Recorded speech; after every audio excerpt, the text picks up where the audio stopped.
I'm David Nelson. I originally trained as an electronic engineer and worked for National Semiconductor. Then I did a master's in philosophy of science. I worked in business for a while, then went to medical school. I work currently as an orthopedic hand surgeon. I originally was at University of California, San Francisco. I'm now in Marin. I've been interested in natural history my entire life. When I was a college student, I worked as a nature counselor near Yosemite for the San Jose Family Camp. I worked in fisheries conservation for 25 years and did 3 books on fly tying. And on January 19th of 2013, took a hike on San Bruno Mountain, and I've been hooked ever since. My hike leader was Doug Alshouse, and the rest is history. Been working on this book now for 7 years. What I want to talk to you about is Silene verecunda, one of our rare plants, and it'll give you an idea of the many different ways that we need to develop knowledge in order to be able to write the book. So this is going to be a tale of discovery as well as a description of our conservation efforts for Silene verecunda. And you'll know why the book is taking so long, because everybody asks us why. Well, here is a Silene. It's a beautiful plant. And we started off with our first work looking at this plant. You can see a beautiful striped calyx. And at times it comes in a albino fashion. And it's got this beautiful curving stem. And the very first study we did was we were interested in trying to seed and propagate this plant. So we got a permit from the county to collect seeds. So on a particular area of this Silene, we watched it sprout and start growing. We were very happy to see it be able to start to seed. And when we went to collect the seeds, all of a sudden it was eaten to the ground. We were appalled. Here we've been watching it all year long and it was gone. So we decided to do something about this, and we got a permit from the county to put up some chicken wire. Here's Doug inspecting the chicken wire, and we found that if we excluded whatever chicken wire could exclude, the plants would still grow and flower and then seed. And our presumption was that they were rabbits. Now, why are rabbits beginning to be a problem? Well, everything is connected. Because we don't have routine fire. Remember, fire is not the disturbance of the natural habitat. Suppression of fire is the disturbance. Fire is a normal part of it. But without fire, you get brush. Without brush, the hawks can't see the rabbits. And therefore, the rabbits increase in number and they eat the plants to the ground, and you have loss of species. So that was our first study. But over time, we began to wonder, are we looking at Silene verecunda or Silene schooleri? That was a problem. So if you look at the Jepson manual, it has this description, and it actually doesn't differentiate the two. So I printed out the description of both of them from Jepson, and we took this out in the field, and we just could not determine from Jepson what we were dealing with. And the illustrations didn't do a lot of good. There's one of Silene verecunda, none of schooleri. So we decided to do a second study. We went down to the California Academy of Sciences. This was the team that went down. And I have to give credit to Lech Nomovich, one of our speakers, for coming up with this approach and teaching us how this was done. And what we did is we looked at the specimens both from Northern California and Southern California and reinforced the fact that indeed Northern California Silene verecunda aren't at all like the ones that are called that from the South. They're probably a different species. We'll talk about that later. What we did is compared all the Silene verecunda to Silene schooleri in the San Francisco area. And we found that there are actually good distinctions between the two types. And we gave ourselves a test. So we were looking at these specimens, and we gave ourselves a test, and we looked at those specimens, and we found that we could regularly tell the difference between these two. And there are a number of differences. This is Silene schooleri, obviously, on the left, and Silene verecunda on the right. There's a difference in the flowers. There's a difference in the calyx. There's a difference in the stem diameter. There's a difference in their branching. There's a difference in the way the stems come up from the caudex. And this is the base of the calyx, and the Silene schooleri is on the left, verecunda on the right, and there's a difference in the calyx base. So we put together these differences between the two, and then we went through and blindly tried to score samples from the California Academy of Sciences. And we found we could routinely get it correct all the time. So we think these 9 differences are important and make up a new bit of science. But there is something interesting about this. You see this? It says the claws are smaller. We really weren't sure what the claws were. I mean, we thought that was the claw, but we couldn't find any description of the parts of the flower. So our third study was we tried to find out the names of the various flower parts. We went first to Jepson and then to the flora of North America, and neither of them ever had a picture with labeled parts of the flowers. We even went online and looked at anybody who had anything online and couldn't find anything at all. I found this book online for sale, a 1947 revision of the North American species of Silene. And one would think that if you have a book that's entirely related to just Silene, they'd name the parts. But as a matter of fact, they had wonderful pictures or drawings, but never a description of what part was called what. It was very frustrating. So finally, what I did is I called Ronald Hartman at the University of Wyoming. He was the editor for Carophyllaceae for the Flora of North America. And I asked Ron, do you have in any of your research papers or any of your university publications a description of the parts of the flower? And the answer was no. I was amazed.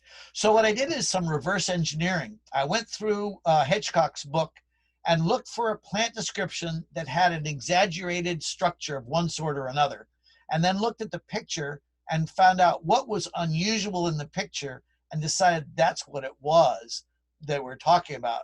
And finally, we came up with this description, and it turns out the claw is really called the lateral tooth. The claw, indeed, is the description of the base of the petal as it goes into the calyx. So I sent these drawings to the professor, and he agreed that we got them properly labeled. So now this is available online, will be in the book, and at least we now know what the names of the various parts are. And it was interesting, this was drawn by Alice Eastwood, and it's in the California Academy of Sciences in one of the papers, one of the specimens, and you can see she was measuring the parts, but they're not labeled for what they're called. That was our third study, or second study. The third study, the plants had been originally collected by Henry Bolander. He was the second state botanist. He was superintendent of education in San Francisco and had climbed up on Mount Davidson and found this new plant.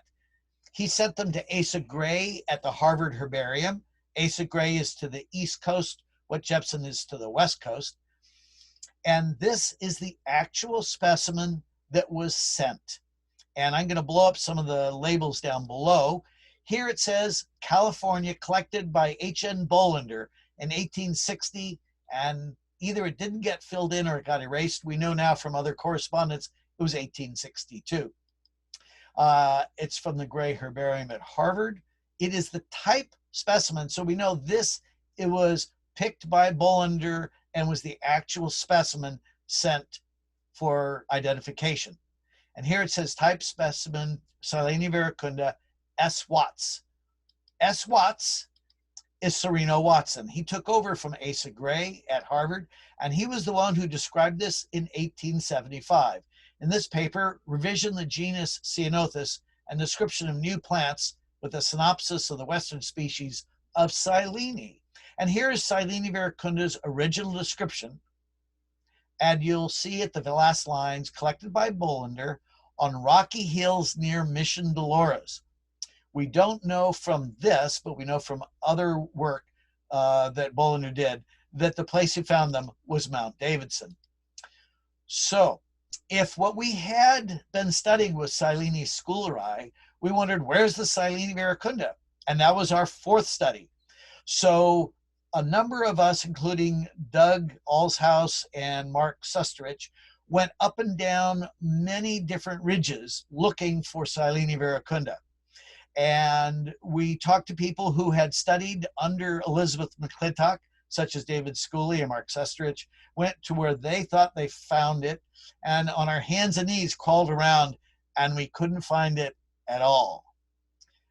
So that led to the fifth study.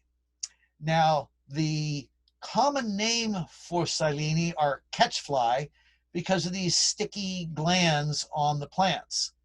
And I didn't find any photographs of flies, but I photographed this ant that got stuck.